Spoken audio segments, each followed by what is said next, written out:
Baseball regular season begins to wind down, and we are just a couple of weeks away from the NAC Conference Tournament hosted by MSOE, nonetheless. I am joined by the head coach of MSOE Raider Baseball, Adrian Santiago. Coach, how are you doing today? Doing great. Thanks for having me on.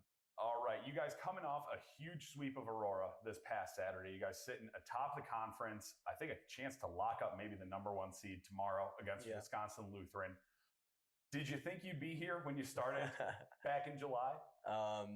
It was interesting to look at what we were returning when I took over the program, seeing that we only returned really Jack Kalatowski and Christian Boske that played a little bit last year, and that accounted for 14% of the offense last year in terms of at-bats. So we didn't know what to expect, but we came in with a plan of what we were going to do and what we were going to try and establish as a culture and as an identity of a team, which typically falls back on the players of what kind of team we want to be. And the guys have bought in, and you could see very quickly on when we got here, we had all the talent and all the pieces to make a run like we are right now. It just it took some determination from the guys. It took being able to handle those ups and downs that come with a young team, and they've done a phenomenal job. So to say that we thought we were going to be here, we knew we had the talent, but we really felt confident once we got going in conference and in the mid part of the season when it all started to click on all facets of the game that we could compete with just about anybody in the country. For sure. You talk about building that culture and riding the ups and downs, especially with, quote unquote, a younger squad. I think a good microcosm of that entire experience is when I got to tag along with you guys to Florida. Yeah. You guys opened with an awesome win. Knockoff, I think it was number 19 ranked at the time, Babson College. Huge win. Started off with a bang. Peter out a little bit. A little losing streak across the middle. But then cap it off with a big win, end things on a high note and get back home to Milwaukee. Talk to me a little bit about what that experience was like for you as a head coach going through that for the first time, kind of, managing the meals, managing the vans, managing everything else on top of the games. Yeah. When it comes to all the stuff that's outside of the games, I have a tremendous staff in place. Coach Mo and Coach Cantu handle a lot of the nuances of the vans, the food and stuff like that. They've made this transition into being a head coach a lot easier for me. So that stuff was all taken care of and in months of preparation before we even got to Florida. In terms of the games, I came from a program where we always had to play the best non-conference schedule possible to give us the best chance of an at-large bid. Some people might think we bid off a little bit more than we can chew with an inexperienced squad and having that tough of a schedule down there. But I always think that those games come back and only help you in games like Saturday, especially next week in the tournament, because we've been there, we've played really good teams, we've seen really good arms. We've been able to show ourselves as of recently in the last half of the season that really no lead is too big for us. And we brought it up actually on Saturday that that Florida trip is what prepared us for that moment. Like you said, we started off with a bang and playing one of the best teams in the country, Babson, and played our best ball that day. And then we kind of faltered a little bit there in the middle and lost some close games. Still figuring out the bullpen, still figuring out roles for guys. Ended the trip with an awesome complete game by Elias Lopez, and then started conference off with a sweep. The toughest part for us was making sure that our guys felt confident leaving Florida. Because it's easy to lose confidence when you go 2-5. But when you look at the bigger picture, playing some teams that have been there, are more experienced, and have a lot of returners, it gives you a little bit of grace, showing that, we can hang around and compete with those guys. We just got to get over the hill, which I think we have. For sure. And I think we talked briefly about yesterday. You welcome back a lot of the alumni. One of the things you mentioned that they were shocked by is the steals. Yeah. The record-breaking steals. 21 in a single game against North Park. I believe that was last Monday, just a week from today. Yeah. You guys are tops, I believe, in, I don't know if it's all of Division III or all of college baseball in steals per game, and I believe total steals. You guys are demons on the base path. Yeah. Talk to me a little bit about the philosophy behind that, and then how you kind of implemented that. So we're leading the country in Division III, specifically in stolen bases and stolen bases per game. A lot of it goes back to who I played for and where I played at Webster, as that was a huge part of our identity. Some call it a system, some don't, but we knew pretty early on when we got here, we didn't know what our offense was going to be. Last year was a lot of older guys that hit a lot of home runs and drove in a lot of runs in that fashion. And we kind of saw early on that was not going to be the case with this team. So we had to find another way to manufacture runs.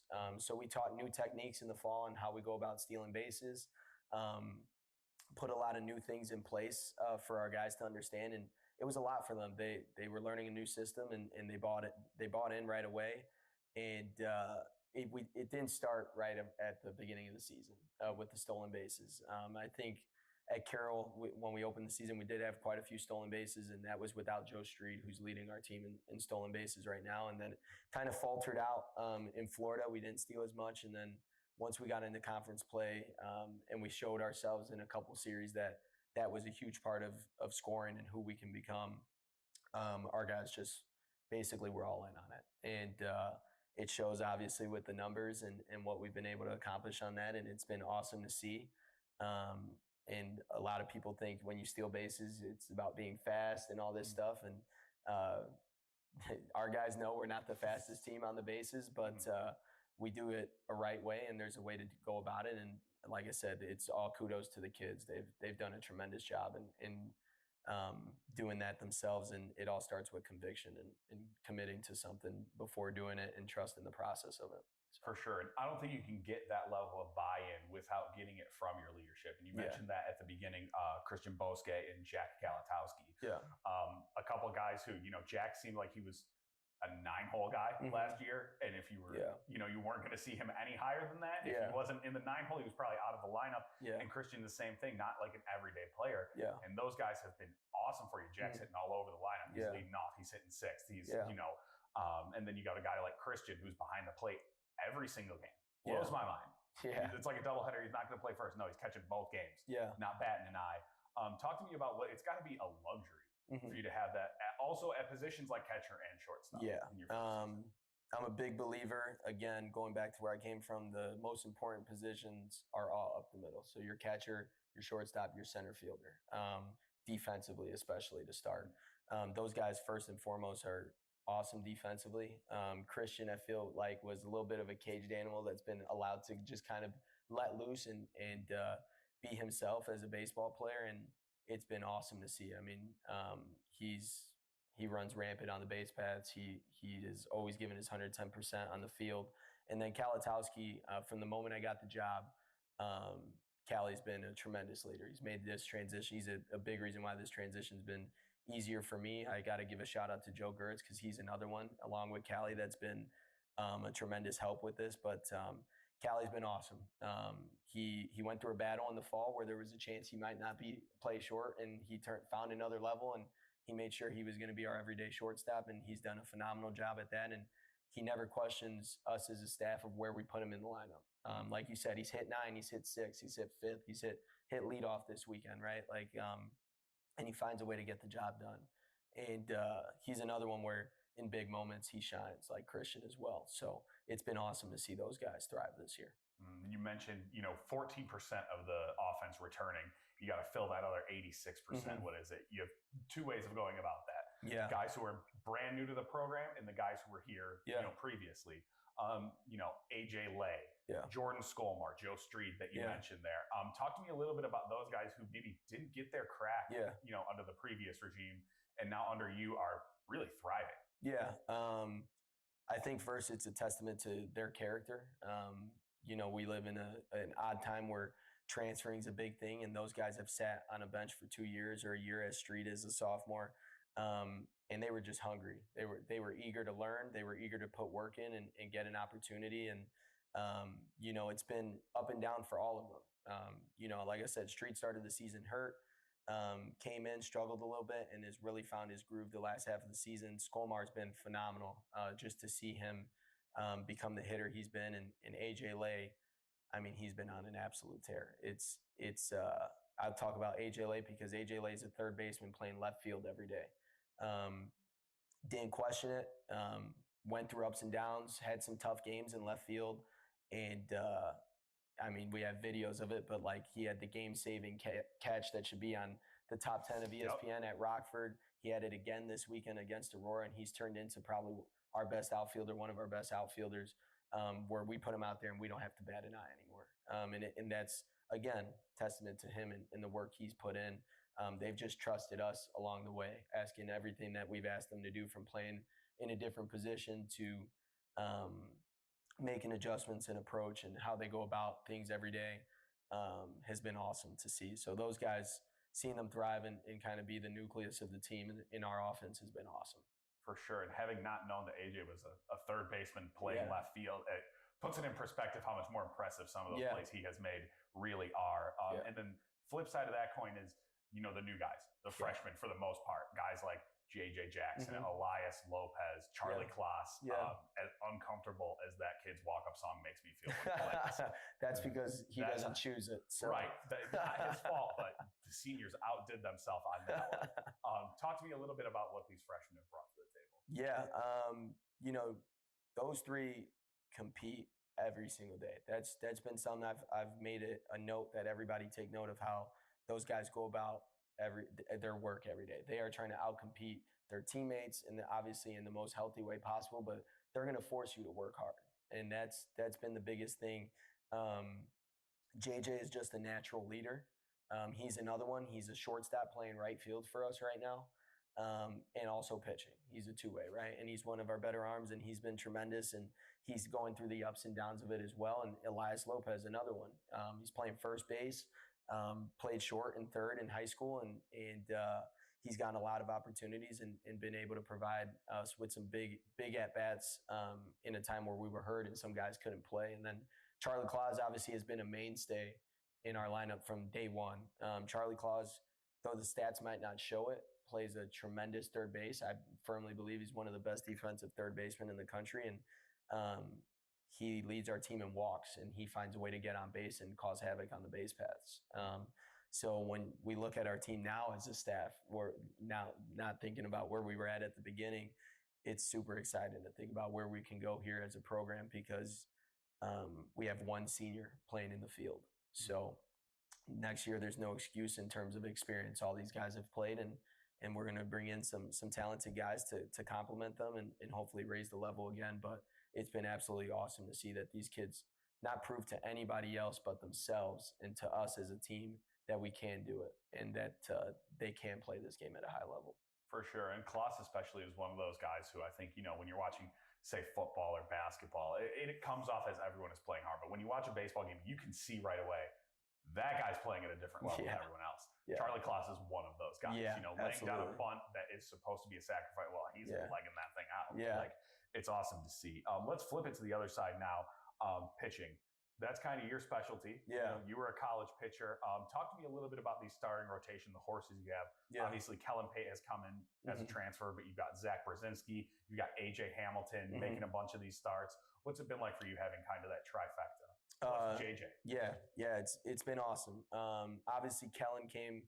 I coached Kellen at Northwestern, so there was a previous relationship there, and he was a guy that just needed opportunities.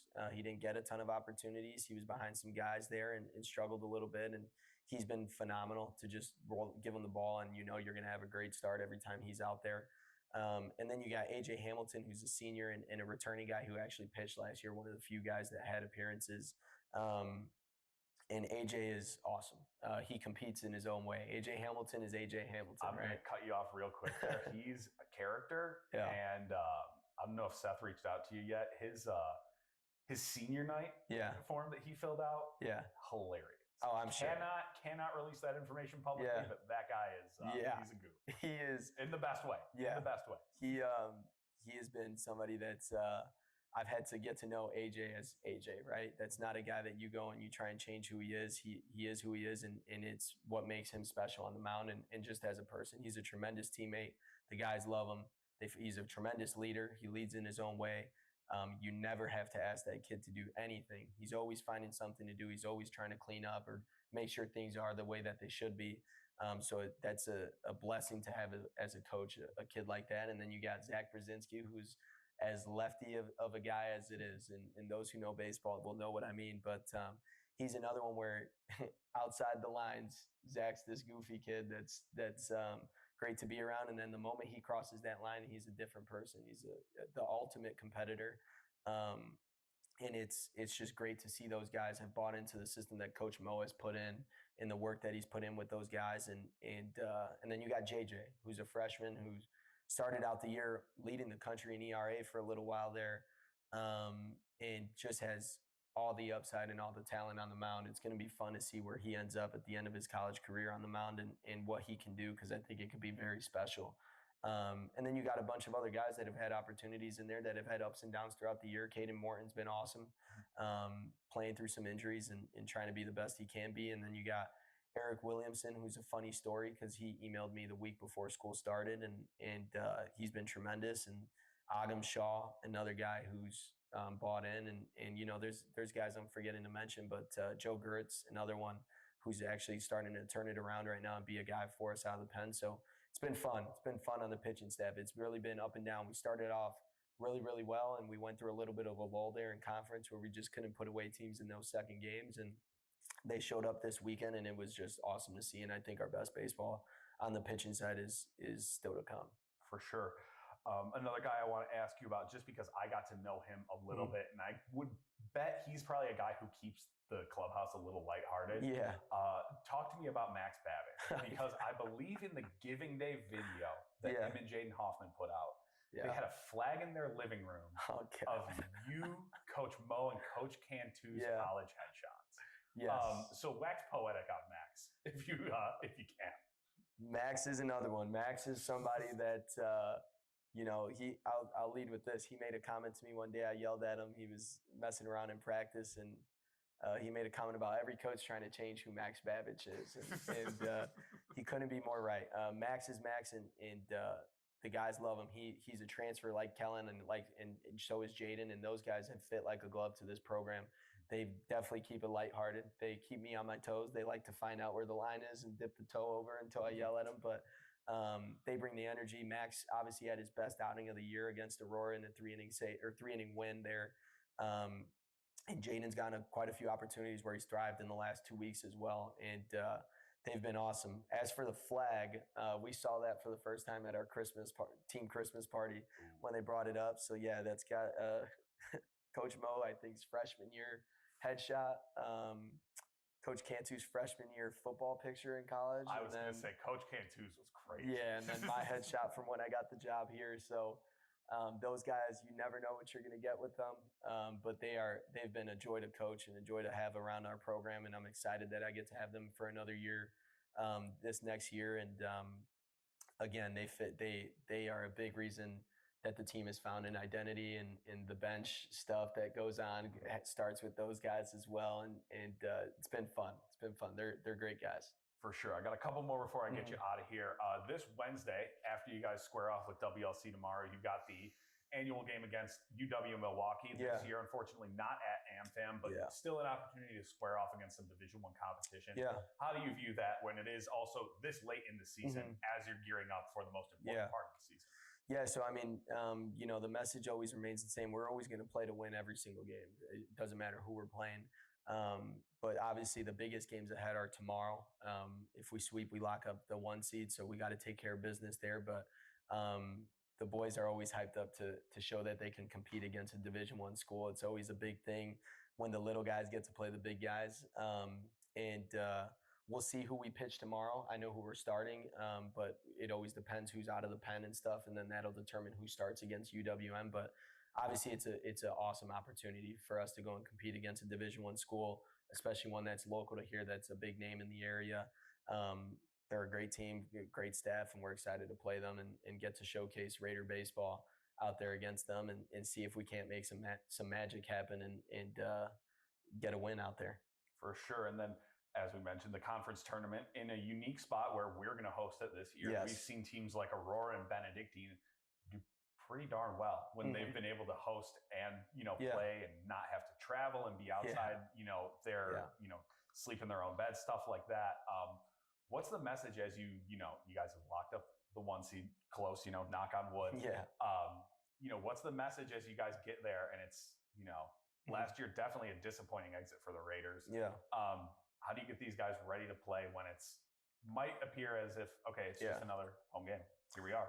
Yeah, you can't let the lights get too bright on you. It's another baseball game. We've prepared. You have to trust in what we've done up to this point. Like you brought up, and like I've said, the Florida games are a big part. This Saturday was a huge one to show our guys and show ourselves that we can handle the moment. We've had a lot of come from behind wins this season, and being able to handle it for 9 innings is the biggest thing. Because there's going to be ups and downs. You might not get the start that you want. You might get a great start, and they might fight right back. Playoff baseball is the most unpredictable of any sport, in my opinion. So, being able to find comfort in the fact that we are at home, it's our field. We know how it plays, and again, having faith in one another that you're doing it for the right reasons and competing for the guy next to you is a big part of it. So, got to stay true to what we do well and not let anybody else dictate what the game does. We have to control it. So. For sure, Coach. Well, we wish you the best of luck as you guys wrap up the regular season here. Gear up for UW-Milwaukee and then gear up for the conference tournament right after that. Absolutely. Appreciate it. Thanks for having me on again.